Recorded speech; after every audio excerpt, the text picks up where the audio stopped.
in some of the other classes, so if you guys have heard me before, I apologize, but you should be an expert, so. But, so basically what I'm gonna do here is, I'm gonna give you a background on what the RCD is, how we came about to be, and some of the partners we work with, and then some of the things I do and the Conservation District does. And a lot of people aren't even aware that we exist, but we've been up in this area since 1951. And we're a governmental agency and we do a lot of good work, so let's get rolling.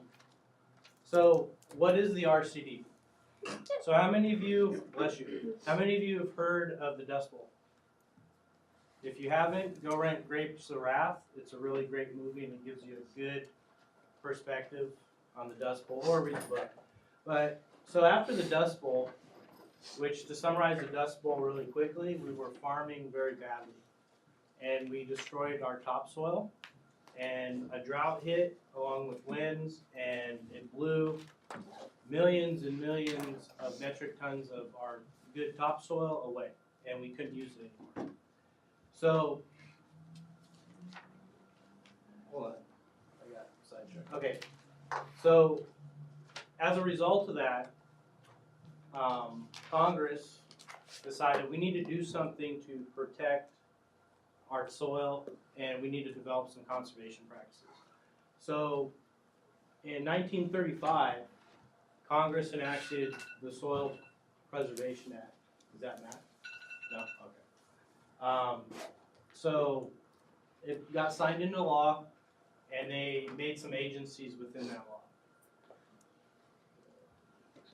So what that led to was a national Soil Conservation Service being created. Today that service is now known as the Natural Resource Conservation Service, which is one of our partners and sister agencies. But something was going on. They created this great organization, they were based out of Washington, and things weren't working. Because you had federal folks coming down to the local level, and at that time there was a lot of distrust of government. And so there was a disconnect between the local issues and on the federal level.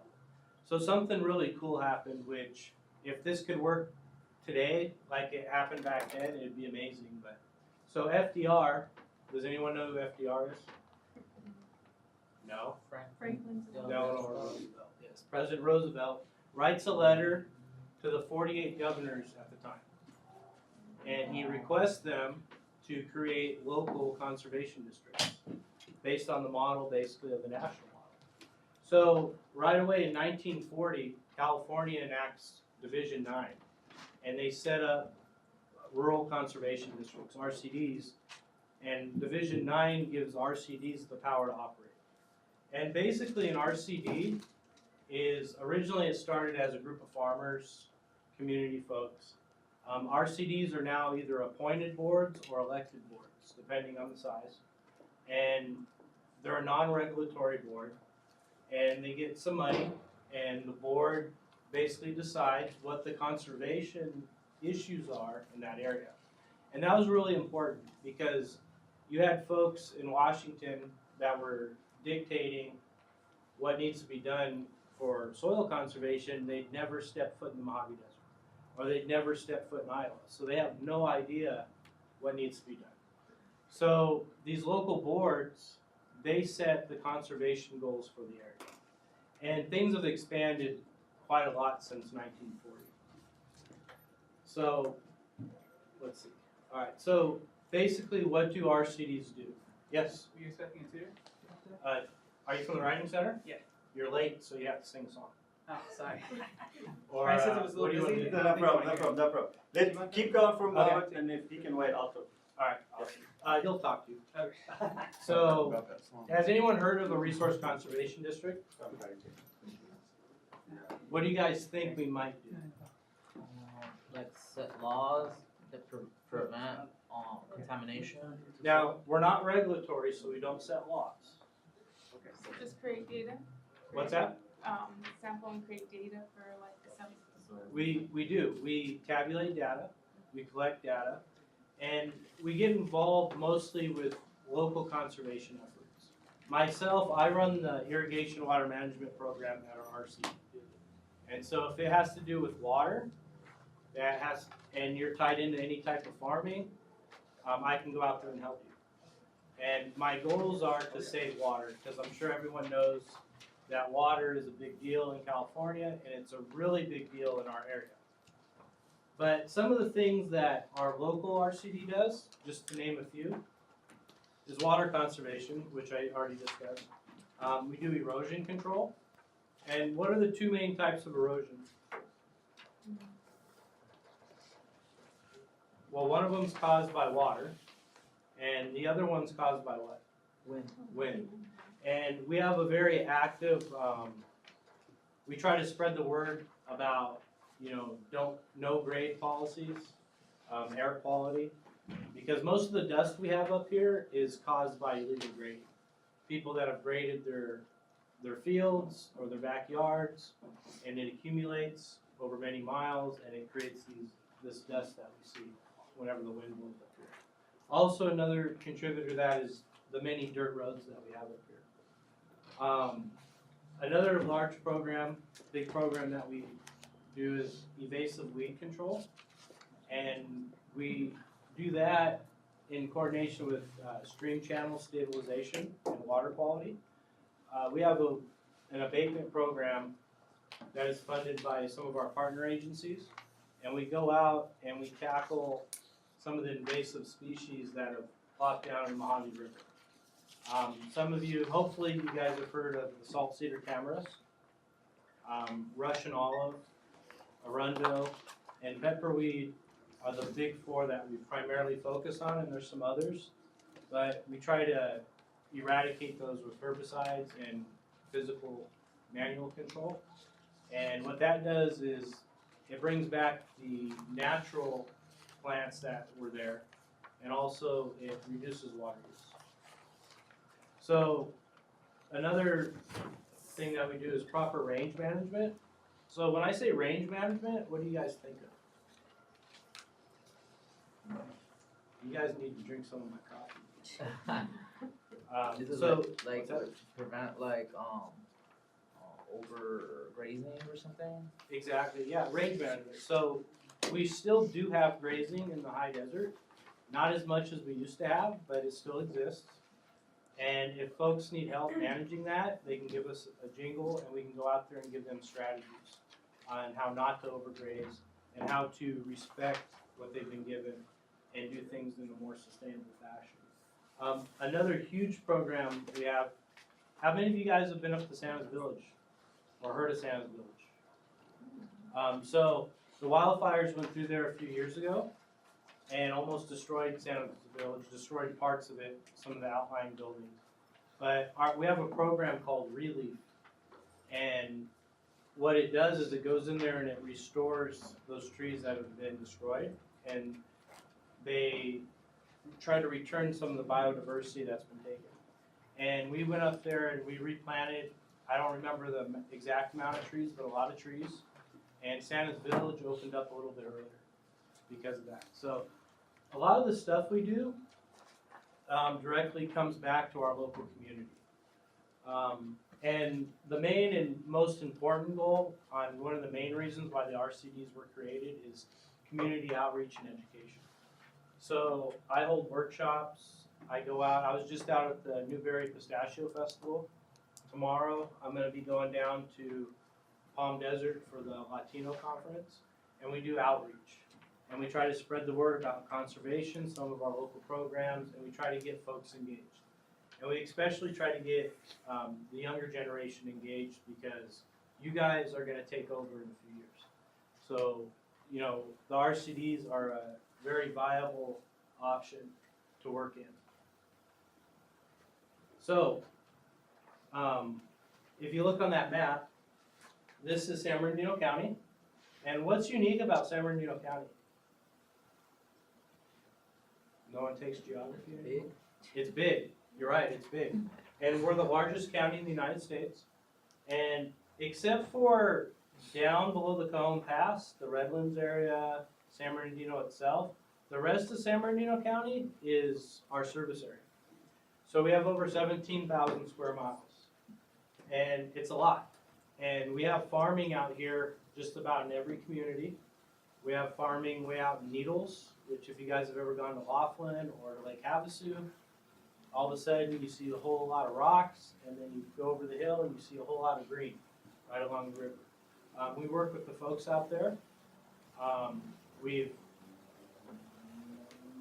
done a lot of upgrades out there, and a lot of them have switched over to pivots, and they save a lot of water. They used to do flood irrigation out there. So our district is so large that it's 11.5 million acres, and you could fit the states of Delaware, Massachusetts, New Jersey, Rhode Island, and still have room for like Puerto Rico, Guam. And what's unique is those states, they have multiple RCDs in them. And we have a small little office up here, and we service that entire area. And you know, it's real. If you don't like to sit in an office, it's great because I do a lot of driving, and we try to reach out. Newberry Springs has a lot of pistachio, and they have a lot of alfalfa. Lucerne Valley has a lot of alfalfa, pistachio, and jujubes. Has anyone heard of jujubes? Awesome. They're kind of taking over the high desert along with ume plums. We've had an influx of new farmers, hundreds of new farmers, small scale farmers, and most of them, believe it or not, had never planted a thing in their life, but they became farmers. So I've been pretty busy trying to get them up to speed on, you know, how to conserve water, how to conserve soil, how to do things. So, do you want me to go into water content? How am I doing on time? You're doing fine. If we could stop at 5 till on that. Okay, awesome. Thank you. So, before I get into water conservation, I want to talk a little bit about how I got into the RCD. So, a few years ago, I changed careers, and on accident, I took one of Neville's classes because I misread it. And I'm like, wow, this is a really cool class. And I always had, originally I wanted to go for renewable energy. And I always had a passion about renewable energy. And then I found sustainability. And I'm like, wow, this is a really cool class. So I took all the classes in the department down there, except for the horse classes, because I worked on a horse ranch and I'm done with horses. But, so I took these classes. I had worked on a ranch previously. I never thought I'd ever get back involved in that. And then I started expanding. I took some classes at Cal Poly. I got certifications. And then an opening opened up at the RCD. And I applied, and I got hired there. We have 6 employees there, and 4 of the 6 employees either graduated and got hired directly from BBC or started at BBC. So a lot of times when people are looking at careers in conservation, the first thing you might go on the USDA website, you might go on the NRCS, and a lot of them require a bachelor's degree or a master's degree. I encourage you to get one of those if that's your passion, but there's a lot of conservation jobs out there that you can do with an associate's degree in training. And what's valuable in resource conservation is experience. We run into this all the time when we work with our federal sister agency, is that people will come right out of college and they're lacking that technical boots on the ground experience. And there's wonderful programs we have we have an Earth Team volunteer program that's run through NRCS. And you can jump out there with the conservationists, the engineers, the technicians, and actually start to develop experience.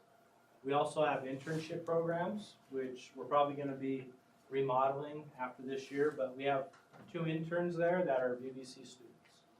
And they're very valuable because we are a very underfunded RCD, and we have a very short amount of staff. So we do a lot of things that people in other offices don't get to do. So, for example, one day I'll be doing water stuff. The next day I'll be doing soil stuff, and then I'll jump into plant stuff. Another program that we do that we piloted the last 2 years is there's something called the National Resource Inventory, and it's a program funded by Congress, and it's administered through BLM and mostly RCS. And so this year and the previous year, they used us at the RCDs, and we get an agreement with them, and we go out, and it was pretty awesome because we got to travel. In 3 months, we traveled over 6,000 miles across the state of California, and we visited over 40 locations, and we set up transects, and we did plant census, soil analysis, natural resource concerns, and a few other things. A lot of these areas are closed off to the general public. People haven't been back there in years, and there's a lot of, you never get bored, I guess is what I'm trying to say, is that there's always something new. It's not like you know, working at Stater Brothers where you know you're going to show up, you're going to bag some groceries, mop the floor, and every day it stays the same. In our profession, everything always changes and evolves, depending on politics, depending on the climate, depending on what's going on. And so I encourage you that if you are interested in any type of career in natural resources, that you explore the opportunities out there. It's all free. I mean, it doesn't cost anything to volunteer. Well, I guess it costs gas to get there, and time. But you know, there's a lot of resources out there for you. Through the Natural Resource Conservation Service, our partner agency, they have a wonderful program called the Pathways Program. And once you become a sophomore, now they do change things every year, so don't quote me on this. Go on the website and check.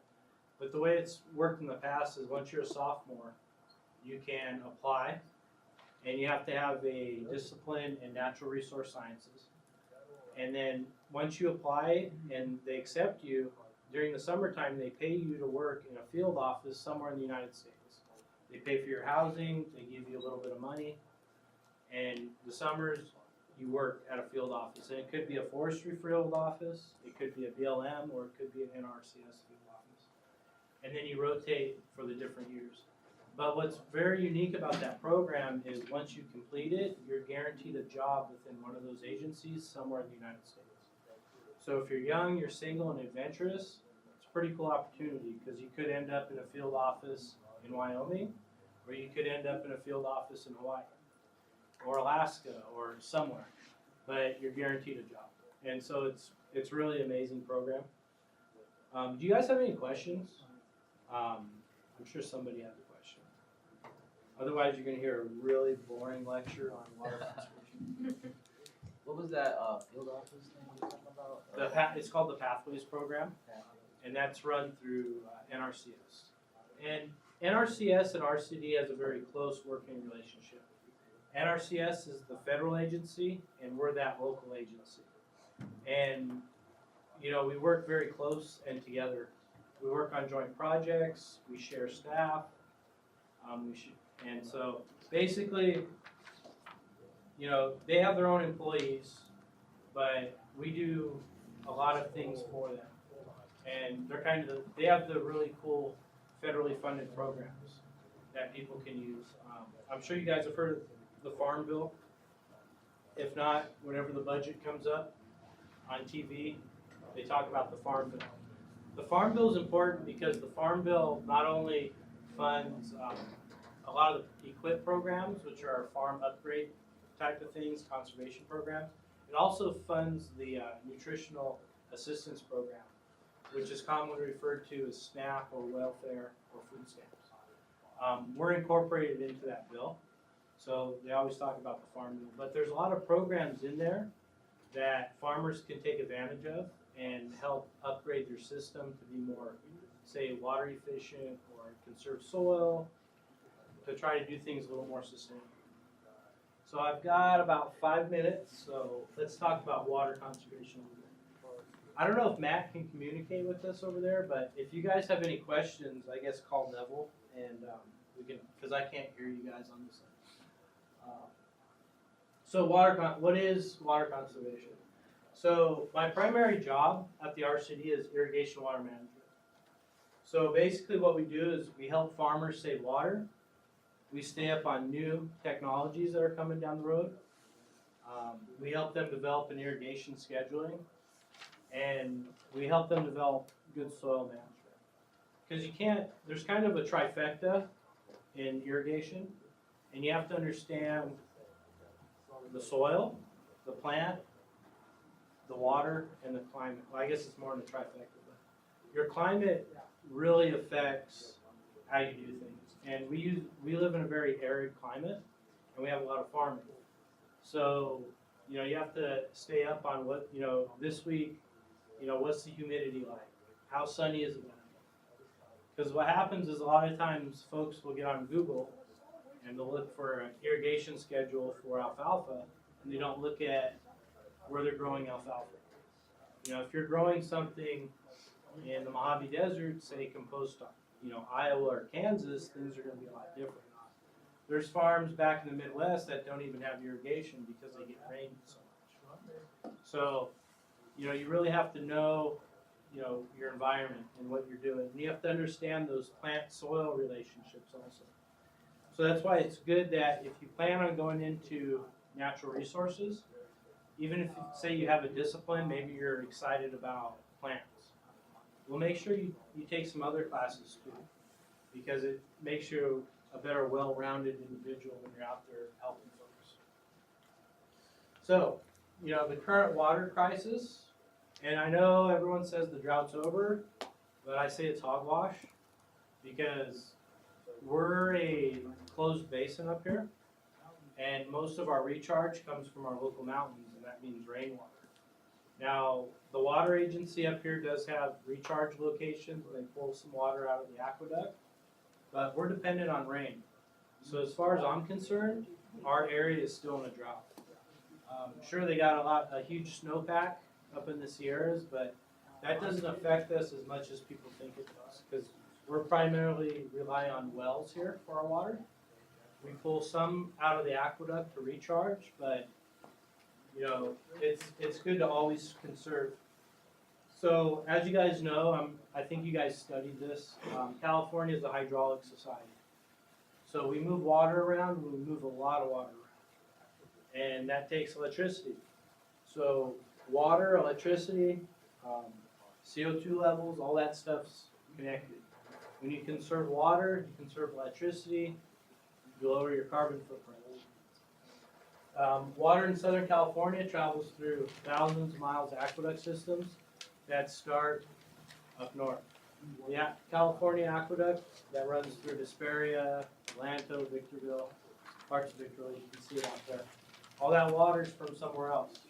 Now we use a little tiny bit of that water, but most of that water is destined for the LA area and down the hill. There's huge reservoirs. Silverwood Lake is one of those reservoirs. We have reservoirs all across the state, and a lot of them this year were at capacity or over capacity.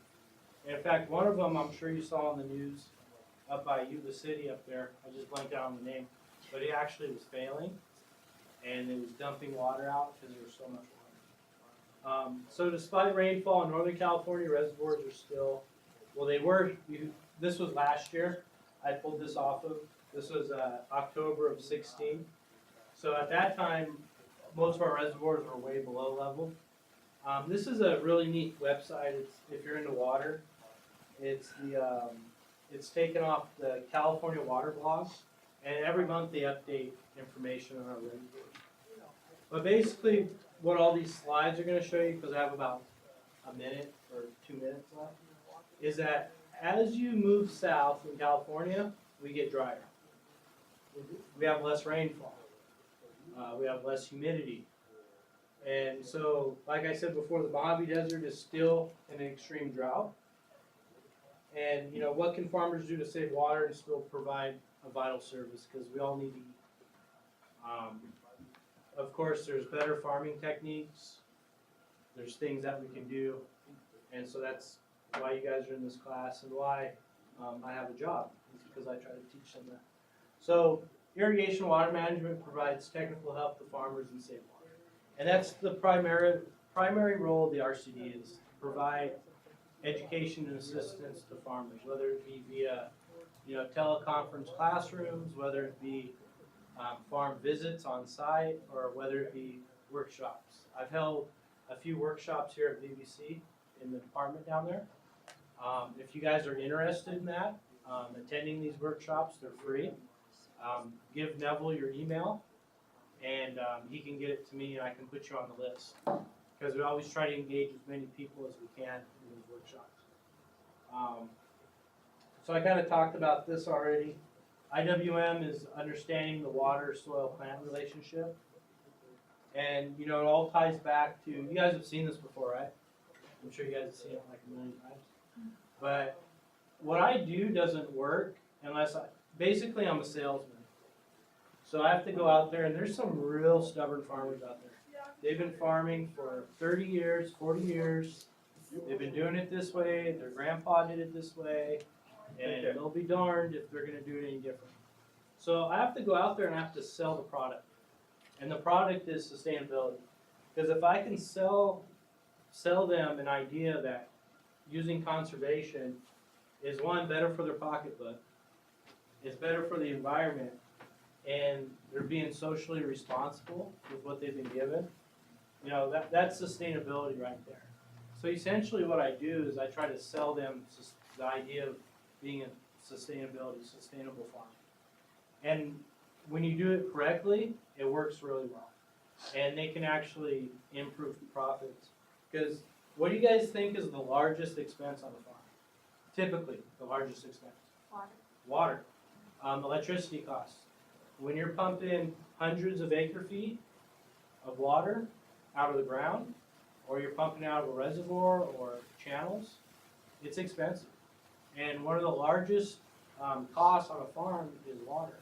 So if I can get them to reduce their water use, they reduce their electricity use, which saves them money, which lowers their carbon footprint, they produce less CO2. So, basically, I'm just a sales guy. I go out there and I try to sell them this product, and the product is sustainability. I said your magic word, Mr. Slade. It's 5 till right now, so. Yep. What do you want me to keep going, or? I think that's a good spot to stop. Okay. Because you said the magic word.